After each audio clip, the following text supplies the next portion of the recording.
As you know, there was a time when England was on top of the football world, the aftermath of the 1966 World Cup. Though England had an early exit against Yugoslavia in Euro 1968, it still managed a respectable third-place finish. England was famously up 2-0 against West Germany in the knockout rounds of World Cup 1970 before giving up 3 goals and losing the match. It was a loss, sure, but they went down with a fight.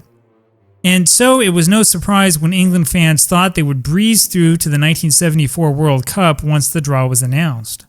Ah yes, easy World Cup draw, famous last words, right? Now, the UEFA 1974 World Cup qualifying draw was kind of odd. England was in a group of 3 with Poland and Wales. In contrast, there were some groups with 4 countries. East Germany, for example, was together with Romania, Albania, and Finland. Only the top team from each group would qualify. England was still in the running for Euro 1972 at this point, but then Uli Hoeneß of West Germany put them down early. England were able to equalize. However, West Germany was able to take the lead and eventually won the draw 3-1.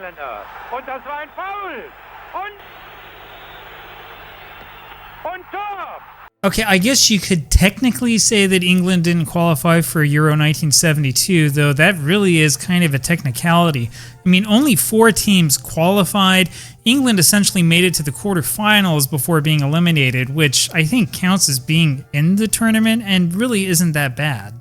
Colin Bell scored England's first and only goal during its first qualifying match at Wales. Wales looked pretty poor, but England's defense looked even worse. Bell just missed the second goal near the end. And the papers in England were full of optimism.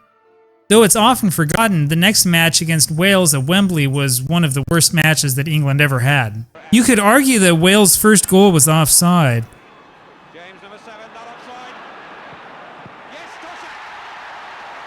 And England continued to suffer in front of the goal.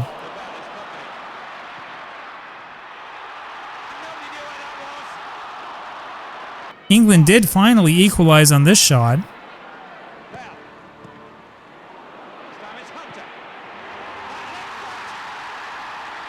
But England's offensive frustrations continued. And of course, there was the occasional miracle Welsh save. In the end, England was booed off the pitch. This is where the pessimism really started to sink in. And if you think that was bad, just wait. Poland turned out to be a surprisingly formidable opponent. Here they went up 1-0 against West Germany after an early goal in this Euro 1972 qualifier. Germany scored again right away and wound up winning 3-1, but Poland had announced that it was a force to be reckoned with. In its first 1974 World Cup qualifier, Poland gave up an early goal to Wales, and then it turned on the attack.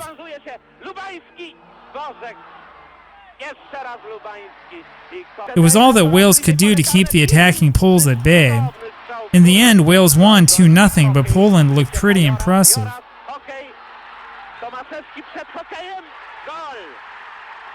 Poland then went through a major squad revision before meeting the English side at home in June 1973, and with only 3 qualification games remaining, decided to attack.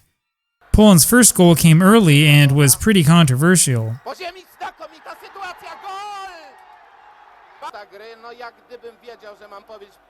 At the beginning of the second half, a ridiculous mistake by Bobby Moore led directly to Poland's second goal.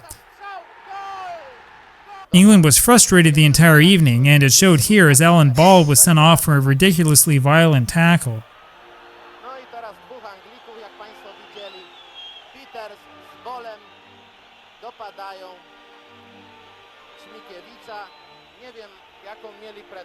And this, of course, set off alarm bells around England.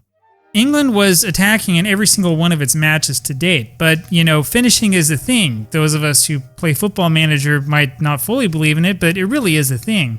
And that happens to be a thing that England struggled with a lot during the 1970s. Poland followed that win up by thrashing Wales at home 3-0. Anybody who watched this match should have known that Poland was really a force to be reckoned with.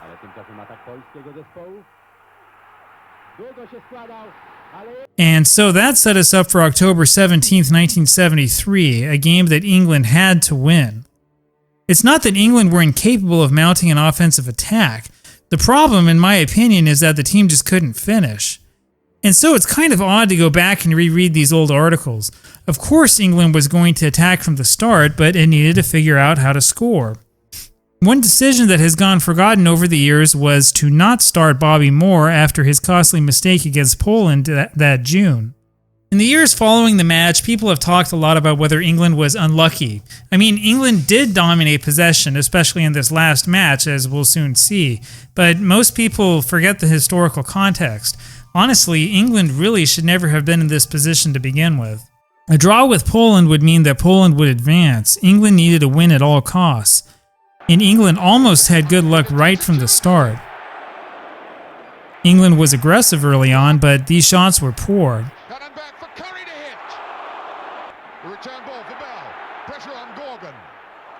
The crosses were coming, but the shots really weren't there.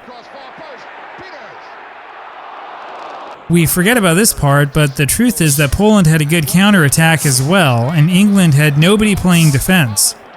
There were moments like these, though, that made Poland look like an amateur team. Now, those of you who were alive back then undoubtedly will remember Brian Clough talking about how Poland really was an amateur team and how their goalkeeper was a full amateur and a clown or something like that. I mean, in hindsight, it really looks extremely arrogant, but after seeing some of these highlights, I think you'll understand what Clough was talking about. England had a big chance early on. But what happened here?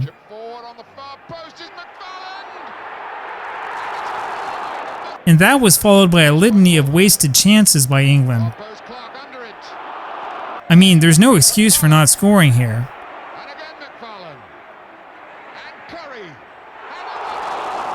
This was an amazing save. And then the big saves really kept on coming.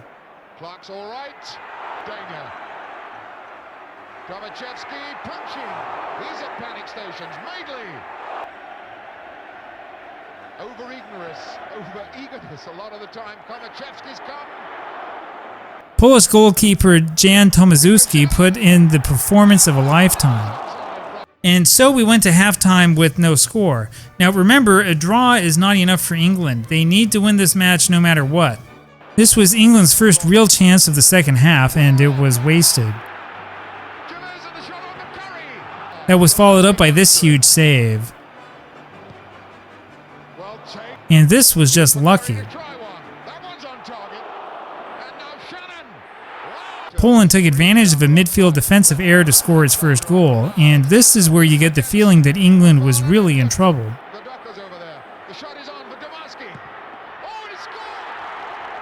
England now had to score 2 goals to get to the World Cup, and time was ticking away.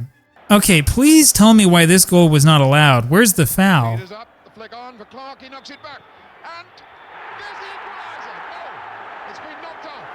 5 minutes later, England won a penalty. And there was the equalizer. But then Poland came right back with an attack.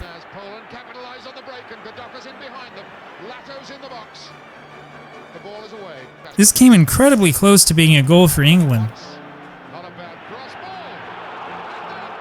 But then Poland came right back. And then there were more great saves by Tomaszewski.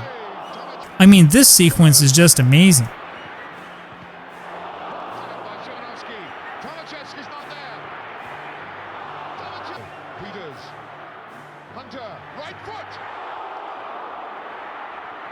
How did England not score here? What happened?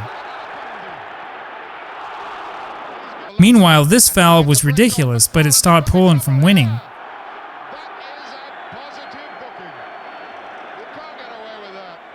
Again, the part that people forget about this match is just how well Poland attacked for the whole thing.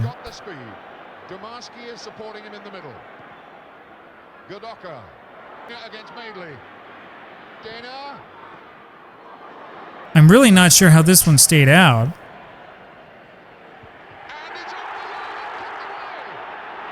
And here was the final save, a last-minute effort to send Poland to the World Cup. Now, the England fans didn't boo this time, but their frustration was certainly in the air. Now, all of this happened over 50 years ago, and if you haven't been able to tell by now, I'm not English. I can only imagine what a huge disaster this was for the country. Well, the immediate GOAT was Norman Hunter, whose mistake in midfield led directly to that Polish goal. I suppose that the mistake did haunt him, but like I said, England really should not have been in this position to begin with. And as this article rightly hints, this was the end of Alfred Ramsey's run as England manager. Well, I don't know what the possession stats were, let alone the XG stats. I'm guessing that most people, though, would look back at this and consider this an example of a clearly dominant team being outdone by the counterattack. But like I said, in the end, England really only had itself to blame for getting into this position in the first place.